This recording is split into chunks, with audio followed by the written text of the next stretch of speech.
আজ 11 ফেব্রুয়ারি মঙ্গলবার দুপুরে কামরাঙ্গীরচর থানা 57 নং ওয়ার্ড যুবদলের কর্মী সভা অনুষ্ঠিত হয়।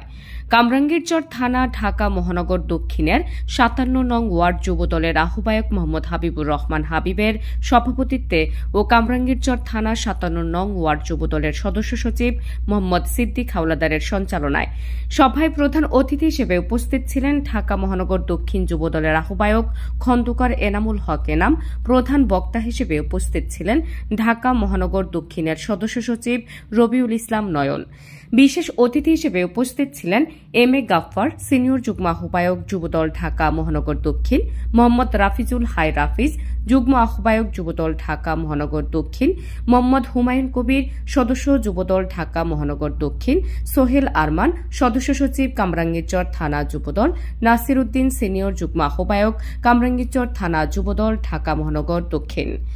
আপনারা জানেন শহীদ রাষ্ট্রপতি জিয়াউর রহমান 1971 সালে নিজে মুক্তিযুদ্ধ করেছে, নিজের স্বাধীনতা ঘোষণা দিয়েছে।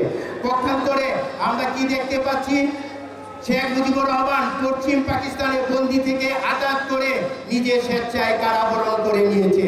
সংগ্রামী সাথী ও বন্ধুরা আমার, 90 স্বৈরাচার বিরোধী আন্দোলনে আপনার দেশ নেত্রী বেগম খালেদা জিয়ার আপসীন নেতৃত্বের কারণে হোসেন মোহাম্মদ এরশাদকে রাষ্ট্রীয় ক্ষমতা থেকে বিতাড়িত করে বাংলাদেশ জাতীয়তাবাদী দল রাষ্ট্রীয় ক্ষমতায় আসে। পক্ষান্তরে আমরা কি দেখতে পাচ্ছি, ফ্যাসিস্ট খুনি হাসিনা এরশাদের সাথে লং ড্রাইভে গিয়ে 90-এর যে আন্দোলনে তার সেই বিতর্কিত ভূমিকা জাতি জানে। সংগ্রামী সাথী ও বন্ধুরা আমার, এই 17টি বছর বিএনপির ভারপ্রাপ্ত চেয়ারম্যান জনাব তারেক রহমান এই জাতীয়তাবাদী দলকে নেতৃত্ব দিয়ে এসেছেন। এ সময় প্রধান বক্তা ঢাকা মহানগর দক্ষিণের সদস্য সচিব রবিউল ইসলাম নয়ন বলেন,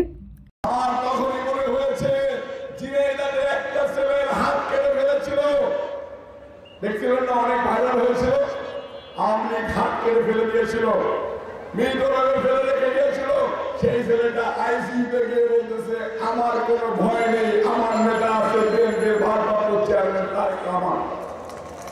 সেদিন আমি একটা বক্তৃতায় চেয়ারম্যান সাহেবকে বলেছিলাম, প্রিয় নেতা আপনার কিসের ভয়?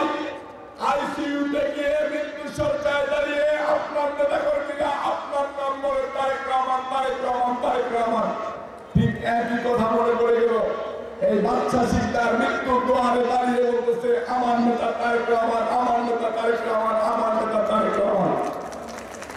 আমরা এরকম নেতার অনুসারী, আমরা এরকম নেতাকে যদি বাংলাদেশের প্রধানমন্ত্রী বানাইতে পারি, বাংলাদেশ উন্নয়নের রোল মডেল হবে, বাংলাদেশ একটা সুশৃঙ্খল জাতিতে পরিণত হবে, বাংলাদেশ একটা শিক্ষিত জাতিতে পরিণত হবে, বাংলাদেশ ভারত থেকে দূরে থাকবে ইনশাআল্লাহ। সংগ্রামী নেতৃবৃন্দ, বিএনপির ভারপ্রাপ্ত চেয়ারম্যান তারেক রহমান সাহেবকে যদি আপনারা দেশের প্রধানমন্ত্রী বানাইতে চান, তাহলে আপনাদেরকে আরো শক্তিশালী হইতে হবে। এই 57 নম্বর ওয়ার্ড যুবদল কামরাঙ্গীরচর থানা যুবদলকে আরো বেশি শক্তিশালী হইতে হবে। বিএনপির ভারপ্রাপ্ত চেয়ারম্যান তারেক রহমান সাহেবের সবচেয়ে শক্তিশালী বাহুবল হবে জাতীয়তাবাদী যুবদল ঢাকা মহানগর। প্রধান অতিথি ঢাকা মহানগর দক্ষিণ যুবদলের আহ্বায়ক খন্দকার এনামুল হক এনাম বলেন, আজকে দেশে ষড়যন্ত্র হচ্ছে, ওই 71-এর পরাজিত শক্তি, 75-এর পরাজিত শক্তি, 90-এর পরাজিত শক্তি আজকে এক হয়েছে। যেমনিভাবে দেশ নিয়ে ষড়যন্ত্র হচ্ছে, তেমনিভাবে বিএনপির জনপ্রিয়তার কাছে তারা শান্ত হয়ে বিএনপির বিরুদ্ধে ষড়যন্ত্র করছে। ষড়যন্ত্র ছিল, ষড়যন্ত্র থাকবে, তার মাঝে মাথা উঁচু করে দিনের মতো হেঁটে থাকে জাতীয়তাবাদী যুবদল, বিএনপি, ছাত্রদল, স্বেচ্ছাসেবক দল তারেক রহমানের নেতৃত্বে। তাই আপনাদের বলতে চাই, হাজারো ষড়যন্ত্রের মুখে যেমনিভাবে বাংলাদেশের ইতিহাসে নাম লিখেছিলেন শহীদ প্রেসিডেন্ট জিয়াউর রহমান, যখন এদেশে পাকিস্তানি হানাদাররা আক্রমণ করলো, যখন এই দেশের রাজনীতিবিদেরা পালিয়ে ভারতে চলে গেলেন, শেখ মুজিব স্বাধীনতার কথা বলে পাকিস্তানিদের কাছে আত্মসমর্পণ করে পাকিস্তানে চলে গেলেন, তখন এই দেশটার জন্য একজন মানুষ দাঁড়িয়েছিলেন, তিনি তৎসময়ে পাকিস্তানি মিলিটারির একজন মেজর শহীদ প্রেসিডেন্ট জিয়াউর রহমান। তিনি সেদিন চট্টগ্রামের কালনার থেকে বলেছিলেন, আমি মেজর জিয়া বলছি আমি বাংলাদেশের স্বাধীনতা ঘোষণা করছি। সাথে সাথে 3 মিনিট শূন্য দিশেহারা জাতি তখন একটা জায়গায় থমকে দাঁড়িয়েছিলেন, যে যেখান থেকে চুষছিলেন খাই বলে গ্রাম থেকে গ্রামে সেখানে ঘুরে দাঁড়িয়ে গেলেন, জনগণের কণ্ঠ শুনে তারা বুঝতে পেরেছিলেন একজন মানুষ আছে বাংলাদেশের পক্ষে কথা বলার। আমার নেতা শহীদ প্রেসিডেন্ট জিয়াউর রহমান পরবর্তী অভ্যুত্থান 7 নভেম্বরে সিপাহী জনতার অভ্যুত্থানের মাধ্যমে যখন বাংলাদেশের দায়িত্ব পেলেন, তিনি বাংলাদেশের প্রথম সংস্কার শুরু করলেন। বাক্স থেকে গণতন্ত্রকে মুক্ত করে সকল রাজনৈতিক দলকে ভাগ করার অধিকার দিয়েছিলেন। তিনি সকল সংবাদপত্রের স্বাধীনতা দিলেন। এভাবেই শহীদ প্রেসিডেন্ট জিয়াউর রহমান প্রথম বাংলাদেশের সংস্কার শুরু করলেন।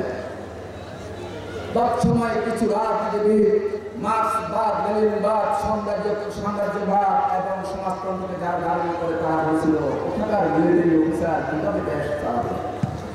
আর সেই সময় সেই মিলিটারি অফিসারটি বাংলাদেশের সবচেয়ে জনপ্রিয় জননেতা রিপাবলিক দলের মাত্র 3 বছরের মাথায় তিনি 3 বছরে সারা বাংলাদেশের মানুষের হৃদয় জয় করলেন, হৃদয়ের